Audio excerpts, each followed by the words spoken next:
Welcome back, everyone. In this lecture, we're going to go over the solutions for the practice problems that were under level 1. Let's open up that Jupyter notebook and continue. Okay, the first problem was this old McDonald problem where we wanted you to write a function that capitalizes the first and fourth letters of a name. And there's two different ways we're going to show you how to do this. One is with the capitalized method, and then the other is with the upper method. We haven't really shown you the capitalized method yet, except we added a note here that basically what capitalized does is it grabs an entire string and it uppercases the first letter in that string. So let's do it first with .upper, and then we'll show you how to do it with .capitalize. First, we want to grab the first letter. So I'm going to say first letter is equal to name at 0. And then I want to grab the characters in between. So we'll call these in between characters. And those are going to go from name at index 1 all the way up to, let's say, index 3. And then we want to grab the fourth letter. So we'll say fourth letter is name at index 3. And then finally, the rest is going to be name from index 4 onwards. So let's see if this works. We're going to just return first letter with in between with the fourth letter plus rest. So let's see if we actually get the same result there. Okay, so good. We get back McDonald. Now what we want to do is uppercase the first letter, and then we want to uppercase the fourth letter. And now when we run this, we get back McDonald. So this is how you could do this with uppercase. Using just indexing and slicing, you separate it out, uppercase what you need, and then concatenate it back together again. But you can also do this with the capitalized method. And the capitalized method is going to allow you to do fewer slices. So what we could do is kind of separate it out into halves. So we'll say first half of the name is going to be from name from the beginning all the way to index 3. So that's going to be basically the Mac part. And then the rest of it, that second half, and it's not really an even half, I should say probably second part, is going to be from 3 all the way to the end. And then what we could do is the following. I can say first half, and instead of calling upper, I'm going to call capitalize. Capitalize. And then I will concatenate that with the second half and capitalize that.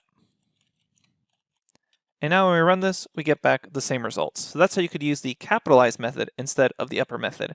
And basically what that does is it grabs two strings, this lowercase Mac and this lowercase Donald, and it uppercases the first letter or character in those substrings and then concatenates them together. So that's the old McDonald shown two different ways.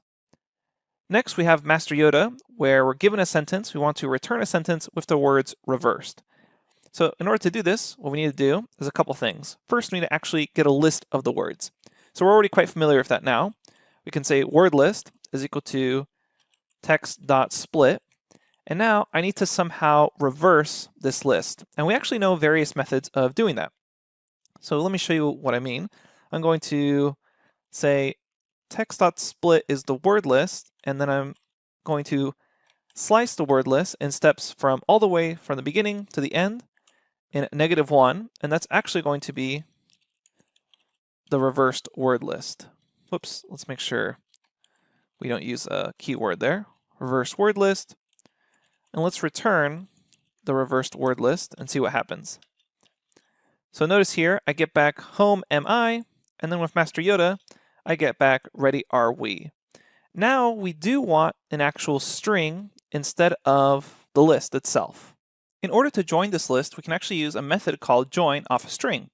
So let me create a couple of cells here, that way I can explain how the join method works in case you haven't seen it before.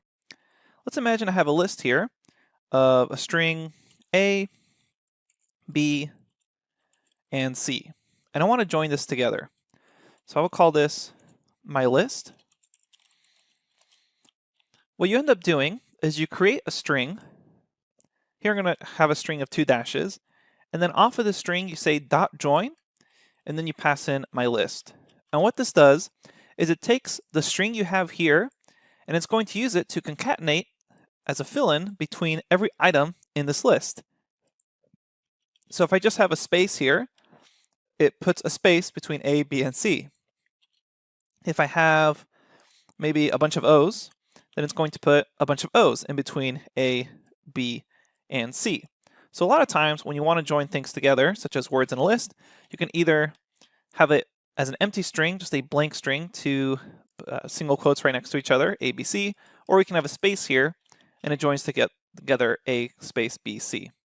So in order to actually get this back as a string sentence, what I could do is the following. Instead of just saying reverse word list, I could say single quote space single quote dot join the reverse word list.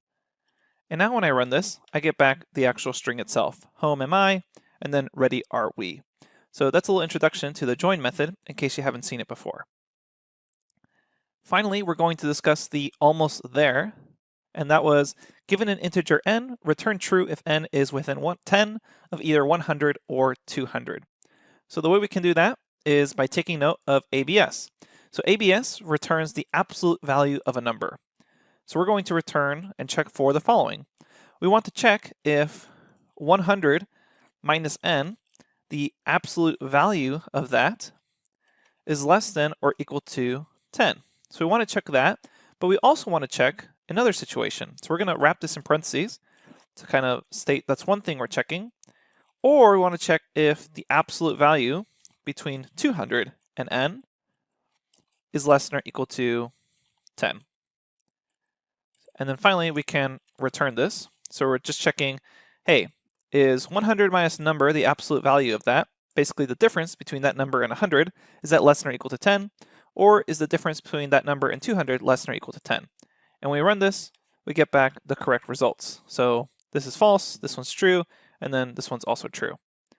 Okay, that's the basics of level 1. Introduced a couple of new things here, mainly the .join method and the absolute value function.